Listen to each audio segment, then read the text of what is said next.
Hello സുഹൃത്തുക്കളെ, ഇന്നത്തെ വിഷയം എന്ന് പറഞ്ഞാൽ ഒരു പശുവിനെ ഉണ്ടാക്കുന്ന വീഡിയോസാണ് ഞാൻ നിങ്ങളെ പരിചയപ്പെടുത്താൻ പോകുന്നത്. അപ്പോൾ ആദ്യം തന്നെ നമ്മൾ അതിൻ്റെ കമ്പിയെല്ലാം പശുവിൻ്റെ ആകൃതിയിലുള്ള രൂപത്തിൽ ഞങ്ങൾ ചെയ്ത് കഴിഞ്ഞ് അതിനുശേഷം അത് തറയിൽ കോൺക്രീറ്റ് ഇട്ട് അതിൻ്റെ കാല് പിടിപ്പിക്കാനുള്ള കമ്പിയും ഇട്ട് അത് കഴിഞ്ഞതിന് ശേഷമാണ് നമ്മൾ ഈ നെറ്റ്, അതായത് നെറ്റ് കൊണ്ട് ഇതിനെ നന്നായിട്ട് പൊതിഞ്ഞിട്ടുണ്ട്. പൊതിഞ്ഞതിന് ശേഷമാണ് നമ്മൾ സിമൻറ്റ് ഇതിൽ ആഡ് ചെയ്തത്. അതുപോലെ തന്നെ ഈ പേപ്പർ വെച്ചേക്കുന്നത്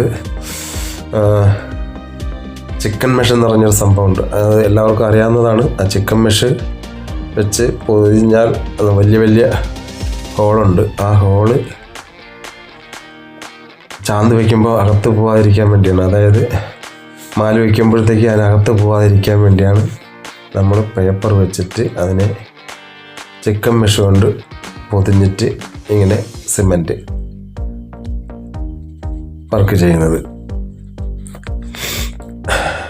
അപ്പം നമ്മുടെ പരിപാടി ഇങ്ങനെ നല്ല രീതിയിൽ നടന്നുകൊണ്ടിരിക്കുകയാണ്. ഇനി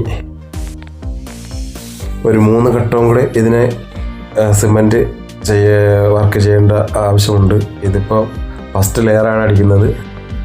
ഫസ്റ്റ് ലെയറിൽ നമ്മൾ നൈസായിട്ടൊന്ന് അടിച്ചതിന് ശേഷം രണ്ടാമത്തെ ലെയറിൽ നമ്മൾ അതിനെ ഒരു പശുവിൻ്റെ ആകൃതി ഉള്ള രീതിയിൽ ആക്കി എടുത്തതിന് ശേഷം മാത്രമാണ് അവസാനത്തെ ഫിനിഷിംഗ് കോട്ട് നമ്മൾ ചെയ്യുകയുള്ളൂ.